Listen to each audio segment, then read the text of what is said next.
इस कार्यक्रम के पुण्यार्चक हैं श्री लालजी जैन, श्रीमती सूरज जैन। पुत्र पुत्रवधू श्री अजित जैन, श्रीमती नम्रता जैन, डॉक्टर आशीष जैन, श्रीमती निधि जैन, पुत्र चमन जैन, पौत्र एवं पौत्री नमन जैन, आगम जैन, अतिशय जैन, अंश जैन, पूर्वी जैन, आर्या जैन, अंशिका जैन, श्री संजय जैन, श्रीमती प्रिया जैन, श्री दीपेंद्र जैन, श्रीमती दीपिका जैन, श्री विवेक जैन एवं समस्त ईटमा परिवार, अमरपाटन, जिला मेहर, मध्य प्रदेश।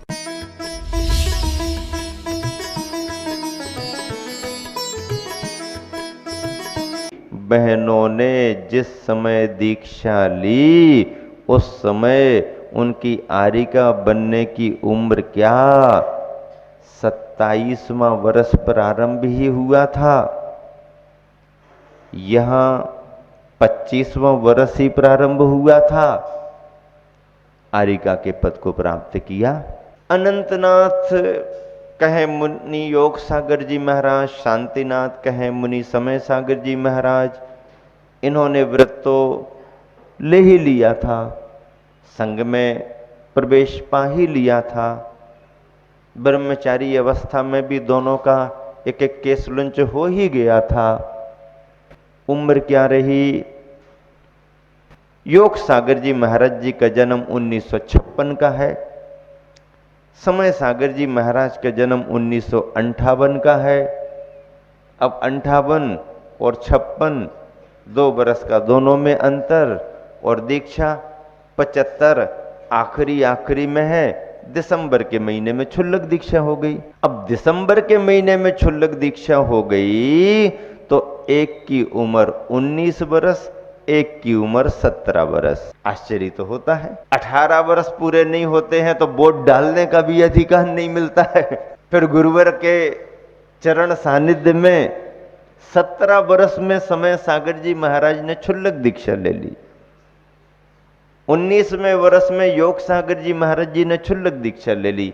योग सागर जी उम्र में समय सागर जी से बड़े हैं, लेकिन भाग्य और गुरुवर की कृपा ऐसी हुई कि समय सागर जी को पहले दीक्षा मिली, योग सागर जी को बाद में नहीं कहना चाहिए। दोनों की दीक्षा में एक ही महीने का अंतर है।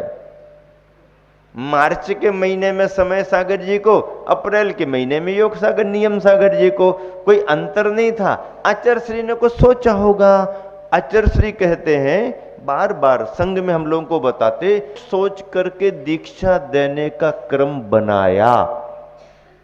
यह समझते हुए, विचार करते हुए कि संघ को तैयार करेंगे तो समाज में क्या प्रतिक्रियाएं होंगी, तो समाज के भावों का आकलन करते हुए धीरे धीरे धीरे धीरे धीरे धीरे कितने धैर्य के साथ 1972 में आचार्य पद मिला। 75 के लास्ट से शुरुआत की। आज के समय में देखें तो पद लेने में भी कितनी जल्दबाजी, और पद लेने के बाद दीक्षा देने में भी कितनी जल्दबाजी, और जो दीक्षा दे रहे हैं जल्दबाजी में और जो दीक्षा ले रहे हैं जल्दबाजी में, उनके संगों से दीक्षा लेकर के बिहार करने में भी कितनी जल्दबाजी, और गए सो लौट के आने वाले भी नहीं, ये सब देखने में आ रहा है। बंधन दिखाई नहीं देता है। यह सब आकलन करते हुए गुरुवर ने बहुत शांति के साथ, बहुत धैर्य के साथ, बहुत अभ्यास करते कराते हुए, ऐसा कुछ विचार नहीं कि जल्दी जल्दी संघ बनाएं बढ़ाएं, नहीं, बिल्कुल भी नहीं। फिर ब्रह्मचारियों को दीक्षा देने का क्रम तो 75 लास्ट दिसंबर से प्रारंभ कर भी दिया, पर बहनों को दीक्षा देने में तो आचार्य ने और कितना समय लगा दिया। 75 से 85 और 85 से 87 वहां का वर्ष आ गया, और 72 से यदि लगाएं आचार्य बनने के बाद तो 72 से 82 और 82 से 87। तो क्या किसी ने आके निवेदन नहीं किया था? क्या निवेदन किया था। अनेक सुयोग्य बालिकाओं ने जाकर के निवेदन किया अनेक सुयोग्य गृहिणियों ने, स्वाध्यायी विदुषियों ने जाकर के निवेदन किया। आचार्य ने कहा विचार करते हैं, विचार करते हैं, विचार करते हैं। और वृद्ध विदुषी श्राविकाएं कहने लगी, गुरुवर विचार करते करते आपने इतना समय निकाल दिया, अब आपका विचार नहीं हो रहा है तो इस उम्र में आप संलेखना ही प्रदान कर दो। और अनेक विदुषियों की लास्ट में प्रतीकात्मक दीक्षा देकर करके संस्कारों के रूप में संलेखना संपन्न करा दी, पर आरिका दीक्षाएं नहीं दी। कितना दूरदर्शी विचार, कितनी सूक्ष्म दृष्टि। क्योंकि व्यवस्थाओं को देख करके भी चलन जो चल रहा था गुरुवर का, आगमिक मन संतुष्ट नहीं होता था। मोक्ष मार्ग तो प्रशस्त करना ही था। मोक्ष मार्ग पर आगे बढ़ने के लिए हक नारी समाज भी रखती है। नारी समाज के लिए भी तीर्थंकर भगवंतों ने, आचार्यों ने ग्रंथों में साधना के मार्ग पर आगे बढ़ने की व्यवस्था दी है। उन्हें मोक्ष मार्ग में आरिका पद से सुशोभित भी किया गया है। आचार्यों को संस्कार देने का, दीक्षा देने का आगम में अधिकार भी है। इसके बावजूद भी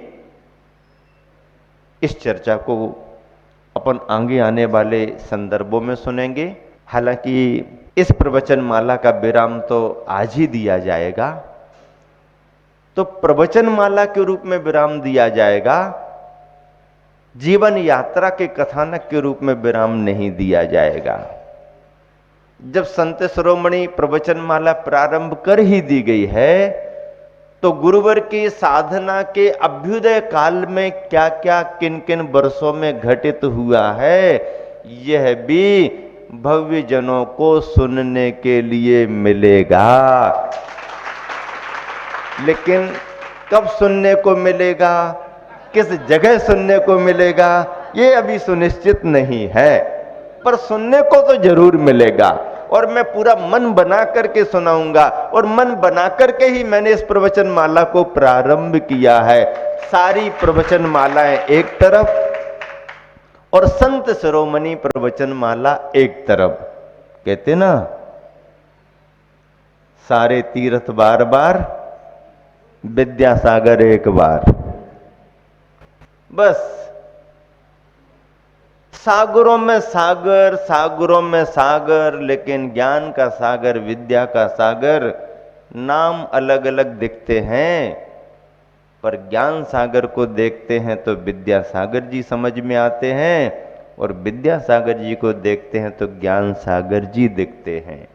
डिक्शनरी में कोई अंतर थोड़ी बताया। ज्ञान और विद्या पर्यायवाची हैं, एक ही अर्थ निकलता है। इसीलिए वही कुछ नहीं है, अमृत वही है। अमृत को रखने का कुंड बदल गया है। अमृत तो वही है, अमृत रखने का कुंड बदल गया है, बाकी अमृत तो वही है। गुरुवर ने सभी के लिए मोक्ष का मार्ग प्रशस्त किया। जिस समय 1975 के दिसंबर माह में 4 क्षुल्लक दीक्षाएं प्रदान कर दी गईं, और एक छोटा सा संघ आचार्य महाराज के साथ 4 क्षुल्लक जी और एक आध 2 ब्रह्मचारी, अब बिहार गुरुवर का मध्य प्रदेश के सिद्ध क्षेत्र सोनागिरी जी से प्रारंभ हुआ। ग्राम नगरों में विहार करना शुरू किया। मुझे तो ऐसा लगता है कि आचार्य श्री के मन में जो विद्वानों की खान, विद्वानों का भंडार बुंदेलखंड के रूप में इमेज थी, तो शायद आचार्य श्री ने यह ऐसा कार्य किया कि विद्वत बहुल प्रदेश में यदि विहार करना है तो जरा अपनी टीम थोड़ी सी तैयार कर लेनी चाहिए, और आचार्य श्री ने फिर शिष्यों को दीक्षा दे करके संघ बनाया, आगे बढ़ना शुरू किया। सुन तो रखा था कि समाज संस्कारवान है, सुन तो रखा था आचार्य श्री ने विद्वानों के आने जाने पर कि इलाका स्वाध्यायनिष्ठ लोगों का है, समाज में धर्म के प्रति, त्यागियों के प्रति बहुत आदर बहुमान है। उस समय का बुंदेलखंड गणेश प्रसाद जी वर्णी के नाम से जाना जाता था और वर्णी जी जन्मना अजैन थे, असाटी समाज में उनका जन्म हुआ था। उनके जीवन की बड़ी संघर्ष भरी कहानी है। जिस समय जैन धर्म पर उनका विश्वास जमने लगा, जैन मंदिर के सामने पद्म पुराण की वचनिका वहां के लोगों के द्वारा होती थी, सामने ही घर था, बच्चे के रूप में वो भी जाकर के बैठते थे, कभी सुनते थे। समझ में बातें आने लगी, प्रभावित होकर के रात्रि भोजन के त्याग का महत्व समझ करके रात्रि भोजन छोड़ दिया। फिर क्या, रात्रि भोजन छोड़ दिया, अजैन परिवार में व्यवस्था बिगड़ने लगी। ये कहने लगे दिन में भोजन करेंगे, परिवार में रात में ही बनता था। 2-4 दिन बच्चे के नाम पर व्यवस्था की गई, बाद में असुविधाएं होने लगी। परिवारी जनों ने समझाया कि ये नियम अपने थोड़ी है, तो जैनियों के नियम हैं, इस घर के अनुसार तुम करो। उन्होंने कहा नहीं, ये नियम जैनी है जैनी का नहीं, ये तो मुझे अच्छा लगा है इसलिए मैं इस नियम का पालन करूंगा। जब बेटा परिवर्तित होते नहीं दिखा तो परिवारी जनों ने नाराज होकर के कह दिया तुम्हें ये धर्म पालना है तो जैनियों के यहाँ ही चले जाओ, हमारा घर छोड़ दो। ये बात उनको बहुत बुरी लगी। अरे भाई, घर की कोई व्यवस्था थोड़ी बिगाड़ रहा हूं, मैं छोटा ही सा तो नियम कर रहा हूं, रात में ना खा के दिन में खाने लगूंगा। पर ऐसी बात यदि कर दी तो उन्होंने यही निर्णय किया कि ये नियम अपना इस घर में पलेगा नहीं, निकल जाओ घर से। घर से निकल गए, कोई परिचय नहीं, कौन समाज स्वीकार करेगी। निकल गए, कई दिनों तक उनको भोजन नहीं मिला, कोई पूछने वाला नहीं। गांव छूट गया, घर छूट गया, धर्म का कुछ ज्यादा आता नहीं था। जैसे तैसे जहां जो भी बना उधर पोषण करते हुए इस गांव से उस गांव भटकने लगे।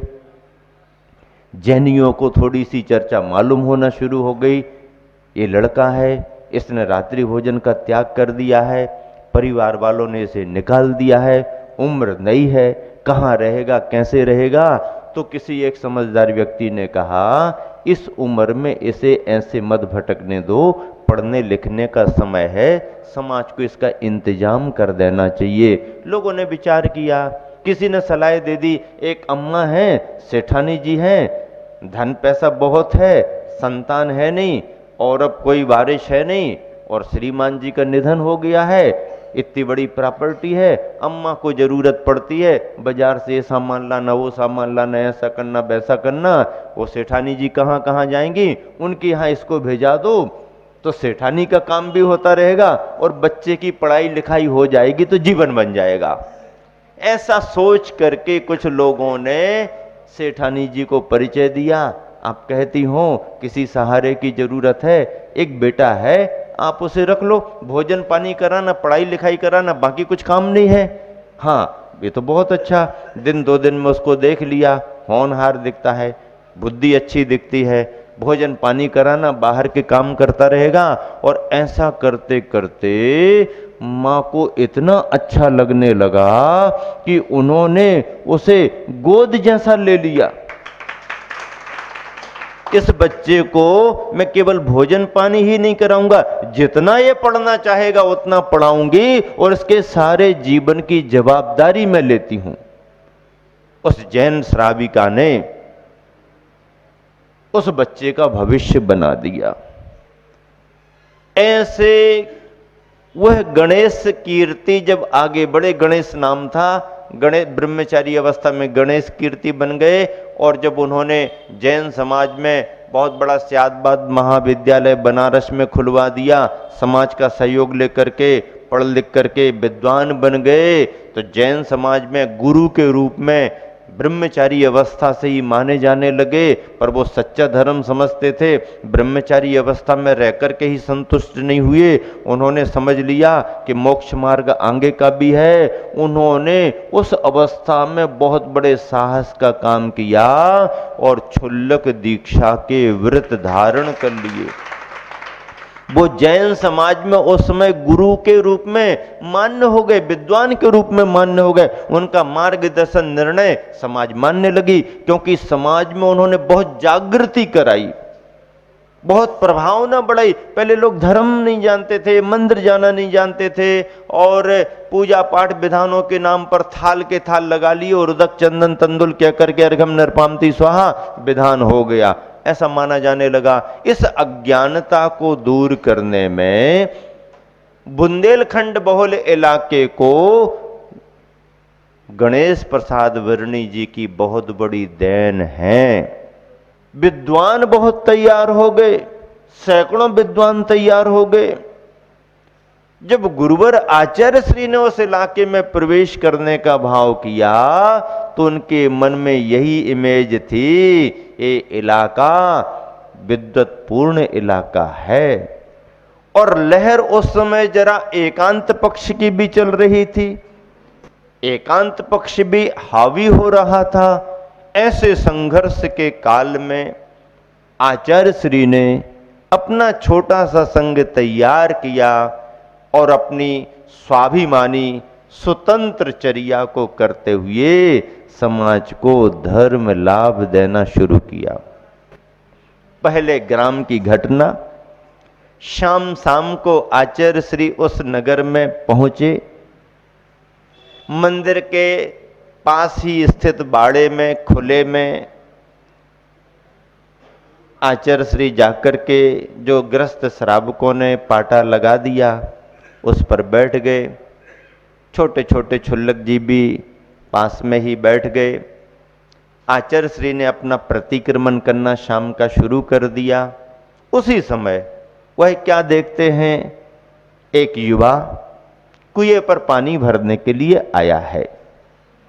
बाल्टी लिए है, बर्तन लिए है, यहां तक तो ठीक है। बाल्टी और बर्तन तो होना तब तो पानी भरा जाएगा। रस्सी दिख रही, बाल्टी दिख रही, बर्तन दिख रहा, लेकिन एक बहुत बड़ा परात, जिसे वहां बुंदेलखंड की भाषा में कोपर कहा जाता है, बड़ा परात, वो भी साथ में लिए है। आचार्य श्री को देख करके ये बात समझ में नहीं आई कि पानी भरते हुए तो हमने कई जगह देखा, बर्तन ठीक है, ये बहुत बड़ा परात लेकर के क्यों आया, क्या काम होगा इसका। लेकिन जब आचार्य श्री ने देखा तो आचार्य श्री आश्चर्यचकित हो गए।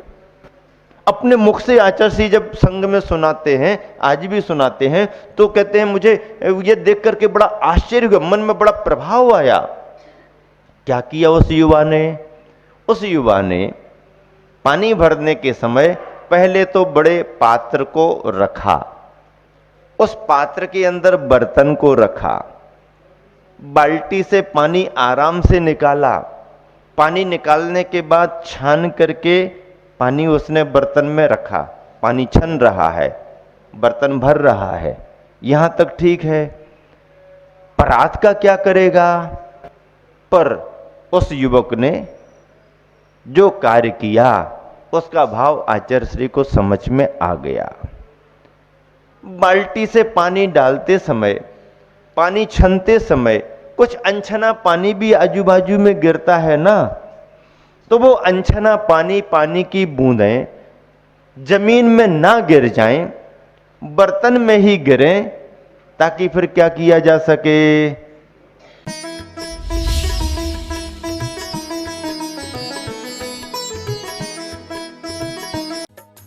इस कार्यक्रम के पुण्यार्चक थे श्री लालजी जैन, श्रीमती सूरज जैन, पुत्र पुत्रवधू श्री अजित जैन, श्रीमती नम्रता जैन, डॉक्टर आशीष जैन, श्रीमती निधि जैन, पुत्र चमन जैन, पौत्र एवं पौत्री नमन जैन, आगम जैन, अतिशय जैन, अंश जैन, पूर्वी जैन, आर्या जैन, अंशिका जैन, श्री संजय जैन, श्रीमती प्रिया जैन, श्री दीपेंद्र जैन, श्रीमती दीपशिका जैन, श्री विवेक जैन एवं समस्त ईटमा परिवार, अमरपाटन, जिला मेहर, मध्य प्रदेश।